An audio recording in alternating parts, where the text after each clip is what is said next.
नमस्कार दोस्तों, आप सभी को करवा चौथ की बहुत बहुत शुभकामनाएं। दोस्तों, करवा चौथ पति और पत्नी के बीच प्रेम को दर्शाने वाला बेहद निष्ठापूर्ण व श्रद्धा भाव से उपवास रखने का त्यौहार है। आज पूरे देश में धूमधाम से इस त्यौहार को मनाया जा रहा है। प्राचीन काल से ही महिलाएं अपने पति की दीर्घ आयु के लिए यह व्रत करती चली आ रही हैं।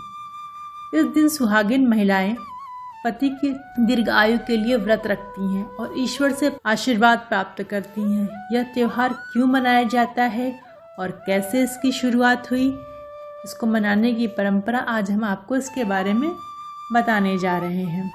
एक राजा रानी थे, उनके 7 बेटे व 1 बेटी थी। बेटी की शादी हो चुकी थी। शादी के बाद बेटी जब अपने मायके आई तो वहाँ पर उसका करवा चौथ का पहला व्रत हुआ। सारा दिन राजकुमारी ने व्रत रखा और सारा दिन वो सिलाई कढ़ाई करती रही। जब उसके भाइयों ने देखा कि हमारी बहन सारा दिन भूखी है तो उन्होंने बहन से कहा कि अपना व्रत खोल लो, पर राजकुमारी ने कहा कि चांद निकलने के बाद ही व्रत खोलूंगी। तो भाइयों ने सोचा क्यों ना हम जंगल में जा कर के आग जलाकर अपनी बहन से कह दें कि चांद निकल आया है, और उन्होंने ऐसा ही किया। वे जंगल में गए, वहाँ उन्होंने आग जला करके उसके आगे लाल कपड़ा बांध करके अपनी बहन को कहा कि चांद निकल आया है, तुम व्रत खोल लो।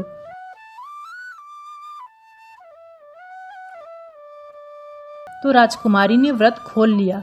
जैसे राजकुमारी ने व्रत खोला वैसे ही उसके ससुराल से खबर आई कि उसके पति की मृत्यु हो गई। वह रोती बिलखती अपने ससुराल जाने लगी तो उसकी माँ ने कहा, बेटी रास्ते में जो कोई भी मिले उसे शीश झुकाती जाना। राजकुमारी ने ऐसा ही किया। रास्ते में सबको शीश झुकाती गई। आगे चलने पर उसे शिवजी और पार्वती जी मिले तो राजकुमारी ने उनको भी शीश झुकाया। पार्वती जी ने उसे सदा सुहागिन होने का आशीर्वाद दिया। तो शिवजी ने कहा, पार्वती, इसके पति की मृत्यु हो गई है और तुम यह आशीर्वाद दे रही हो।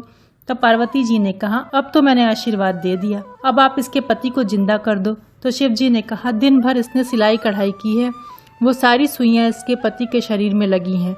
ये अपने ससुराल जाकर के अपने पति जैसे जैसे सुइयाँ निकालेगी इसका पति जिंदा हो जाएगा। राजकुमारी ससुराल जाकर के पति का सर अपनी गोदी में रखकर उसकी सुइयाँ निकालने लगी। ऐसे सुइयाँ निकालते हुए उसे 1 साल होने को हुआ तो दोबारा करवा चौथ का व्रत आया। महल के नीचे करवा बेचने वाला आया, करवे ले लो, करवे ले लो। तब तक 2 सुइयाँ रह गई थी। राजकुमारी ने अपनी दासी से बोला कि तुम इनका सिर गोदी में रखकर बैठ जाओ, मैं नीचे से करवा लेकर आई। पर उसके जाने पर दासी ने 2 सुइयां निकाल दी।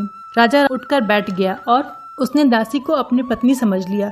इस तरह से जो दासी थी वो रानी बन गई और जो राजकुमारी थी वो दासी बन गई। इस तरह रहते हुए बहुत समय बीत गए। एक दिन राजा परदेश जाने लगा तो उसने नकली रानी से पूछा कि कुछ मंगवाना तो नहीं है। उसने खाने पीने का सामान मंगवाया। जब दासी बनी रानी से पूछा तो उसने कहा, मेरे लिए एक काठ की गुड़िया लेते आइएगा। तो राजा सोच विचार करता हुआ परदेश चला गया। जो चीज़ वो सोचता रहा कि जो चीज़ रानी को मंगवानी चाहिए थी वो तो दासी ने मंगवाई है। जब राजा वापस आया तो नकली रानी के लिए खाने पीने की चीज़ें और दासी के लिए काठ की गुड़िया ले आया। अब असली रानी काठ की गुड़िया से बातें करती थी कि रानी थी वो दासी हुई और जो दासी थी वो रानी हुई। यह सुनकर नकली रानी ने राजा से कहा कि इस कमरे में कोई आदमी आता है जिससे ये बातें करती है। पर राजा ने कहा, मैं अपने कानों से सुनूंगा। तब राजा रात दासी के कमरे के बाहर गया। असली रानी गुड़िया से कह रही थी, दासी थी वो रानी हुई, जो रानी थी वो दासी हुई। गुड़िया ने हुंकार भरा। राजा ने दरवाज़ा खटखटाया, अंदर कौन है? तब दासी ने दरवाज़ा खोला और उसने बताया कि वह काठ की गुड़िया से बातें कर रही है। तब राजा ने पूछा, क्या बात कर रही थी? तो उसने कहा, मैं तो उससे ये कह रही थी कि रानी थी वो दासी हुई और जो दासी थी वो रानी हुई, और सारी कहानी राजा को बताती है। यह सुनकर राजा को बड़ा गुस्सा आया और दासी को बड़ी सजा दी। उसने ज़मीन में गड्ढा खुदवा करके उसे गड़वा दिया और उसे कुत्तों से नुचवाया और जो राजकुमारी थी उसे रानी बनाया। इस तरह से राजा रानी खुशी खुशी रहने लगे। इसलिए करवा माता से प्रार्थना करते हैं कि माता सबके पतियों को लंबी उम्र देना व सभी के पति पत्नी एक साथ खुशी खुशी रहें, एक साथ रहें। धन्यवाद। तो दोस्तों, कैसी लगी आपको हमारी ये कहानी?